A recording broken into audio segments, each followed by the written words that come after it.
If you want 2026 to be the year where you finally have like a calendar that runs your life properly, take it from me, this is possible with very specific steps. This is coming from someone who has spent the past 10 years with their calendar looking like this and who has a physical reaction to things not being planned how they should be. This is going to be a step-by-step, assuming you're coming from a base level of your calendar's fine. And we're going to get you to a point where your calendar runs your life, not just with what's happening, but actually improves the amount you're getting done, your quality of life, how much you're resting, how much you're reaching your goals, all in one. So the first step, you are going to do a time test. For a week, you're going to work out how long every recurring task takes you. That might be doing your washing, writing up your weekly report for your manager, planning your schedule for the day. You cannot probably time block your week if you do not know how long things take you. Just do a table. Task, how long it takes you, record this for a week. If there's anything you do more than once a month, it needs to be on this. The next step is creating categories for different parts of your life. For example, I have like 6 different categories at work, including things like podcasts, deep work blocks. Then in personal, I also have a load. I have gym, I have beauty appointments, I have travel, and also birthdays, where I make sure I have all my friends' birthdays in there. Once you have your categories, you can use them as labels. I personally use Google Calendar. You can use whatever the fuck you want to use. Then every time you add something new to your calendar,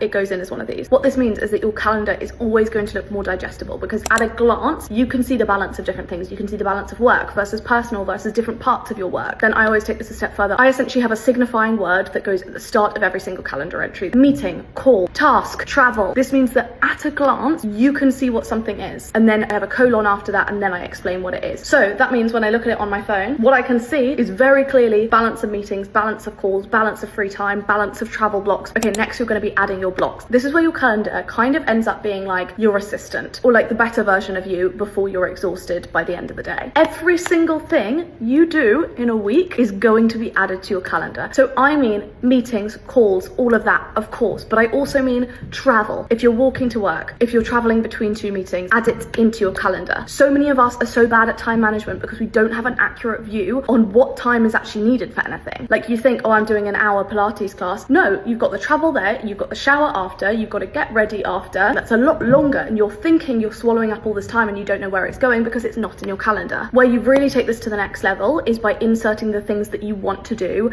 / your goals in there. So for example, I want to work out 3 times a week. So this is in my calendar. Another thing you can do is set these in as recurring things. One of my favorite things to do at the beginning of every year is to write my ideal schedule for a week, knowing when certain bits of work come up. And I know Monday's my work from home day. This is what it looks like. I generally do this workout this day, this workout Wednesday, this workout Friday. And then I will set parts of that as recurring. If you were trying to stick to going to a meeting with your boss, you'd have it in your diary. So why don't you have your gym sessions in your diary? If you want to take care of yourself and you want to reach your goals, you have to make sure that is reflected in your calendar. There are a lot of tips and tricks on how to actually get this right and how to transition from a girl with a bad calendar to a girly with a good calendar. I just did a full podcast episode on it. So if you want this in more detail, you can go listen to that too.